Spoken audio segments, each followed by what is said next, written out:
28 aprel Butunjahon mehnatni muhofaza qilish kuni munosabati bilan O'zbekiston Kasaba uyushmalari Federatsiyasining Xorazm viloyat kengashi tomonidan tadbir o'tkazildi. Unda ishtirok qilgan muxbirimiz lavhasi shu haqda.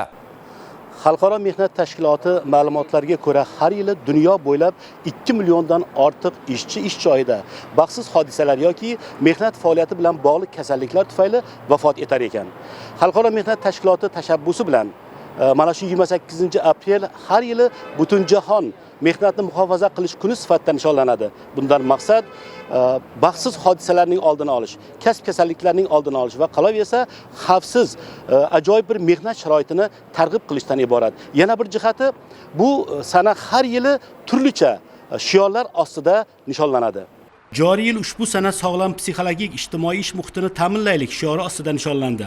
O'zbekiston Kasaba uyushmalari Federatsiyasining Xorazm viloyat kengashida bo'lib o'tgan tadbir yosh iste'dod egalarining mavzuga oid rasm chizish tanlovi va amaliy ko'rgazmasi bilan boshlandi. Yosh rassomlar turli kasb egalarining ish jarayonidagi suratlarini va unda mehnat muhofazasi, xavfsiz mehnat sharoitini tasvirlashga harakat qilishgan. Ular tadbir tashkilotchilari tomonidan rag'batlantirildi.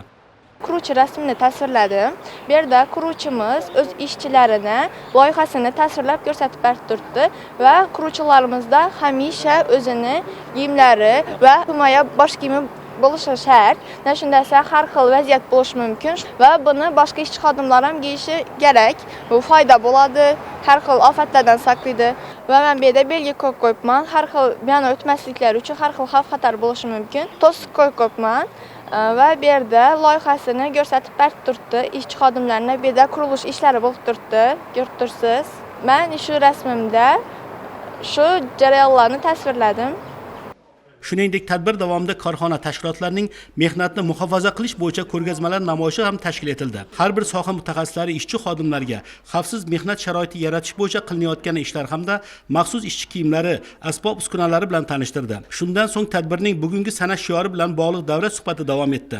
Unda psixologik ijtimoiy ish muhitining ahamiyati va dolzarbligi, jamoadagi sog'lom ijtimoiy psixologik mehnat muhiti va uning mehnat samaradorligiga ta'siri, jamoa shartnomalari orqali sog'lom ijtimoiy psixologik muhitni kafolatlash kabi qator mavzularda ma'ruzalar qilindi. Bugungi kunda mehnat munosabatlari keskin o'zgaryapti. Raqobat kuchayapti, ish yuklamalari ortib bormoqda.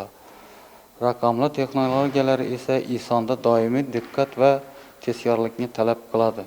Oqibatda xodimlar stress, ruhiy charchoq va kasbiy kasalliklar ko'paymoqda.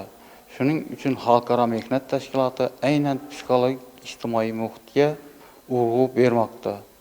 Chunki sog'lom muhit bo'lmasa, texnika xavfsizligi ham to'liq samara bermaydi. Shuni ta'kidlash kerakki, tashkilot korxonalarida sog'lom psixologik muhit yaratish jarayonlarida kasaba uyushmalari faol ishtirok etmoqda.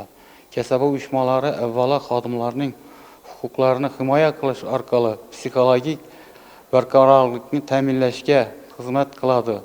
Masalan, ish vaqtining me'yorlashtirilishi, dam olish huquqining ta'minlanishi va adolatli mehnat sharoitlarini yaratishda ularning ishtiroki juda muhim. Xodim ko'pincha ish joyida o'z muammolarini ayta olmasligi mumkin, ammo kasaba uyushmalari orqali bu muammolarni aytishi mumkin.